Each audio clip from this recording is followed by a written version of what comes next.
नहमदुहु व नसल्ली अला रसूलिल करीम अम्मा बाद फ़ाउज़ बिल्लाहि मिनश शैतानिर रजीम बिस्मिल्लाहिर रहमानिर रहीम।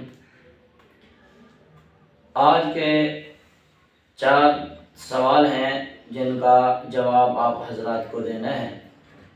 सबसे पहला सवाल ये है कि अगर किसी ने मसनूई बाल लगवाए हुए हैं सर पर और वो बाल जो हैं वो इस तरह सर के साथ चिपके हुए हैं कि उतारे नहीं जा सकते, ऐसे बालों के साथ मस्सा करने का क्या हुक्म है। दूसरी चीज़ ये है कि अगर ऐसे बाल हैं जो उतारे जा सकते हैं, उन पर मस्सा करने का क्या हुक्म है।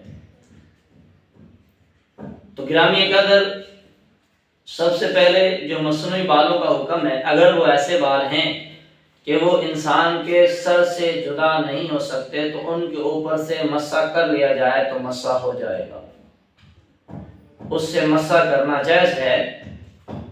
दूसरी चीज़ ये है कि अगर ऐसे बाल हैं जो उतारे जा सकते हैं तो अगर किसी ने उनके ऊपर मस्सा कर लिया है तो फिर इनका मस्सा नहीं होगा, उनका उतार करके मस्सा करना ज़रूरी है। अगर किसी ने मस्सा मसनूई बालों के ऊपर किया और उन बालों के अंदर ये अहलियत थी, उनके अंदर उतारने की गुंजाइश थी, वो बाल उतर सकते थे और उनके ऊपर से मस्सा किया तो ऐसी सूरत में मस्सा नहीं होगा। और मस्सा फ़र्ज है वज़ू में, चौथाई सर का मस्सा जो है वो फ़र्ज है, तो लिहाजा अब इसका वज़ू नहीं होगा जब तक ये मसनूई बाल उतार कर सर का मस्सा नहीं करेगा। दूसरा सवाल ये है कि अगर औरत के मस्सा करने का क्या हुक्म है। तो याद रखना, शरीयत मोहम्मदी सल्लल्लाहु अलैहि वसल्लम में औरत और मर्द दोनों के सर के चौथाई हिस्से का मस्सा करना फ़र्ज है, और अगर मर्द करता है औरत नहीं करती तो मस्सा ना करने की सूरत में वज़ू मुकम्मल नहीं होगा। तीसरा सवाल यह है कि हरम के अंदर औरत का मस्सा करने का तरीका क्या आना चाहिए। अगर कोई औरत ऐसी हालत में मस्सा करती है, वो हरम में हो या जहाँ कहीं भी हो, कि उसने दुपट्टा उतारे बगैर दुपट्टे के ऊपर से ही मस्सा कर लिया तो इसका मस्सा नहीं होगा। इसको दुपट्टा उतार के मस्सा जो है वो सर के बालों के ऊपर होना चाहिए, ना कि दुपट्टे के ऊपर। अगर किसी ने दुपट्टे के ऊपर से मस्सा कर लिया, वो हरम में करे या कहीं और करे, तो उसका मस्सा नहीं होगा। जब मस्सा नहीं होगा तो वज़ू नहीं होगा, जब वज़ू नहीं होगा तो उसकी इबादत नहीं होगी। चौथा सवाल ये है कि पाँव का कुरान मुकद्दस में धोने का हुक्म है या मस्सा करने का हुक्म है। देखिए, कुरान मुकद्दस की आयात मुबारका जो है वह अर्जुलकुम, इसकी 2 किरातें हैं, एक लाम की कसरा के साथ, एक लाम की फतह के साथ है। जो किरत है लाम की फतह के साथ, इसका माना है पाँव धोना, और जो लाम की कसरा के साथ है इसका माना है मस्सा करना।